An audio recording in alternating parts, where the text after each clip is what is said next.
بسم اللہ الرحمن الرحیم۔ السلام علیکم، میرا نام ڈاکٹر ذیشان احمد رضا ہے۔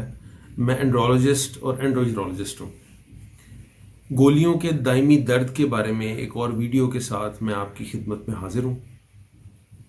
اس ویڈیو کا جو ٹاپک ہے، جو اس کا موضوع ہے، وہ یہ ہے کہ گولیوں کا دائمی درد کن کن علامتوں کے ساتھ مریضوں میں ہوتا ہے اور کس کس طرح سے وہ ہم لوگوں کے پاس پریزنٹ کرتے ہیں۔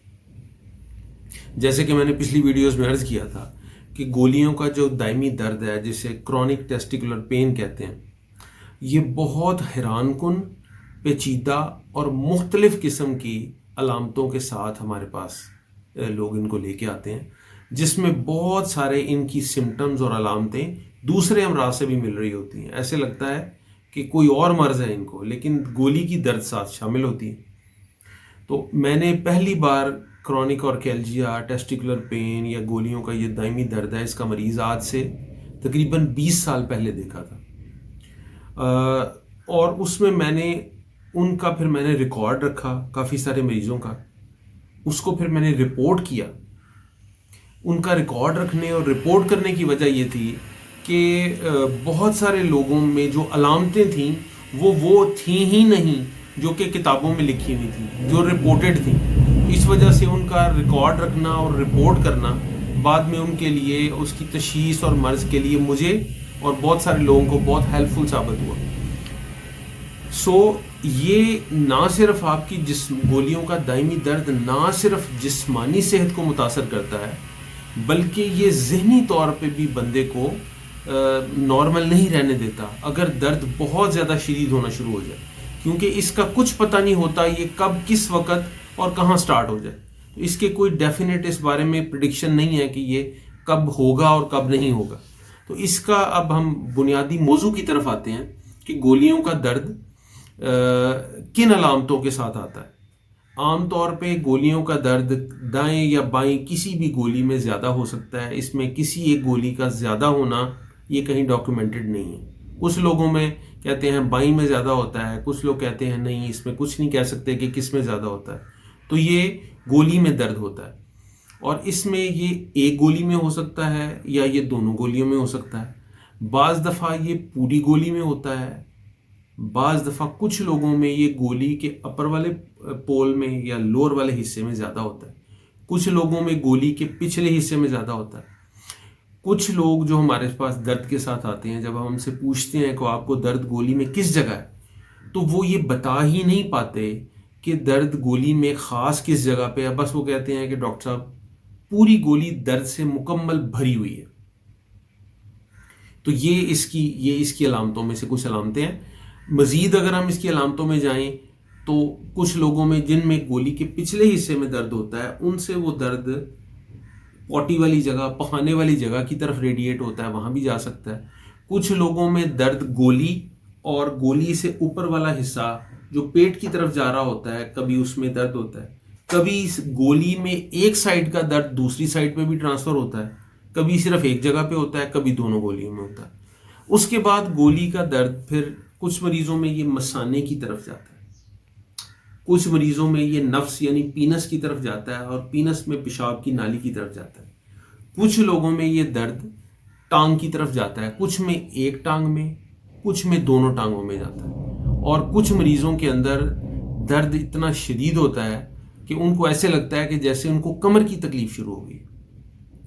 میرے پاس کچھ اور پیشنٹس ایسے آئے جن کو درد کمر کا تھا، وہ کمر کے درد کے لیے میرے پاس آئے کہ یہ ہمیں نیچے والی ہڈی میں درد ہو رہا ہے۔ تو ہم نے ہڈی کے ڈاکٹر کو چیک کرایا، انہوں نے کہا جی آپ کے ایکس ریز اور ٹیسٹ، اور کچھ لوگوں نے ایم آر آئیز بھی کرا لیے، وہ بھی ٹھیک ہے۔ پھر میں نے جب ان سے پوچھا کہ کبھی کبھی آپ کو گولی میں درد ہوتا ہے، تو انہوں نے کہا جی یہ سٹارٹ میں گولی سے ہی درد شروع ہوا تھا، اب وہاں ختم ہو گیا اور کمر میں رہ گیا۔ تو جب ان کی گولی کو معائنہ کیا جاتا ہے تو وہاں بھی درد کا ایک سپاٹ، ایک جگہ موجود ہوتی ہے۔ تو یہ آپ دیکھیے گا کہ کسی بیماری کی اتنی ورسٹائل اور مختلف علامتیں نہیں ہوتی جتنی اس کی ہوتی ہیں۔ تو میں نے عرض کیا کہ یہ کمر کے نچلے حصے میں بھی چلا جاتا ہے۔ پھر کچھ لوگوں میں درد یہ میں نے محسوس دیکھا ہے کہ یہ معدے میں بھی ہوتا ہے، یعنی گولی کا درد معدے میں بھی ہوتا ہے، کیونکہ گولی اور معدے کی جو اعصاب کی سپلائی ہے ان میں کامن کنیکشنز موجود ہیں. اس کے بعد کچھ لوگوں میں یہی درد پیچھے کمر کے دونوں اسکیپولا یعنی دونوں شانوں کے درمیان میں ہوتا ہے. ان میں بھی جو میں نے دیکھا یہ بھی بہت ریئر سمٹم ہے, یہ کتاب میں بھی نہیں لکھا ہوا. ان میں بھی جب آپ ٹچ کرتے ہیں تو گولی بھی درد سے بھری ہوتی ہے. کچھ میں یہ درد منی کی نالی اور ہرنیا والی جگہ کی طرف چلا جاتا ہے. اور کچھ لوگ اور میں نے ایسے بھی دیکھے ہیں جن میں پیشاب کی علامتیں بھی ساتھ ساتھ شروع ہو جاتی ہیں. پیشاب رک کے آتا ہے, پیشاب کی نالی میں کوئی انفیکشن نہیں ہوتا لیکن شدید جلن ہوتی ہے. ہر پیشاب پہ وہ جلن کافی عرصہ رہتی ہے. اور اس کے بعد یہ ہوتا ہے کہ کچھ لوگ درد میں اتنے شدید ہوتے ہیں کہ وہ ازدواجی تعلقات یعنی اپنی وائف سے انٹر کورس بھی نہیں کر سکتے. اگر انٹر کورس کر سکتے ہیں تو ان کو ارلی ایجیکولیشن کا مسئلہ ہوتا ہے. یعنی اگر اختلاط یا جس کو ہم انٹر کورس کہتے ہیں وہ کر بھی لیں تو وہ جلدی اس چیز سے جلدی جو ہے فارغ ہو جاتے ہیں, یعنی ان کی ایجیکولیشن جلدی ہو جاتی ہے ایز کمپیئر ٹو پریویس. تو یہ وہ کچھ ایسی چیزیں ہیں کہ جن کی شدید. ایک پیشنٹ میرے پاس اور یاد آ گیا مجھے, ایک پیشنٹ دوبارہ میرے پاس آیا کہ ڈاکٹر صاحب میرے ٹخنے کی درد ٹھیک نہیں ہو رہی. ٹھیک ہے, کہا جی مجھے ویریکوسیل کا مسئلہ بھی ہے اور ساتھ مجھے ٹخنے کا درد بھی ہے. تو وہ جب دیکھا تو نہ صرف اس گولی میں درد تھا بلکہ اس ٹخنے میں بھی درد تھا. تو جیسے ہی ہم نے اس گولی کا درد کو ٹھیک کیا اس کے ٹخنے کا درد بھی ٹھیک ہو گیا. تو یہ بہت اس حساب سے یہ بہت سٹرینج اور عجیب و غریب قسم کی علامتیں ہیں جو کہ بہت سارے مریضوں میں فریکوینٹلی آتی ہیں, کافی ساروں میں آتی ہیں. اب اس کا ٹیک ہوم میسج کیا ہے, اس کی حاصل گفتگو کیا ہے, حاصل کلام بات کی یہ ہے کہ اگر یہ درد زیادہ ہو یا معمولی ہو یا شدید ہو, وقفے سے ہو یا مستقل ہو, اس کی بر وقت تشخیص ہی اس کا حل مکمل حل ہے.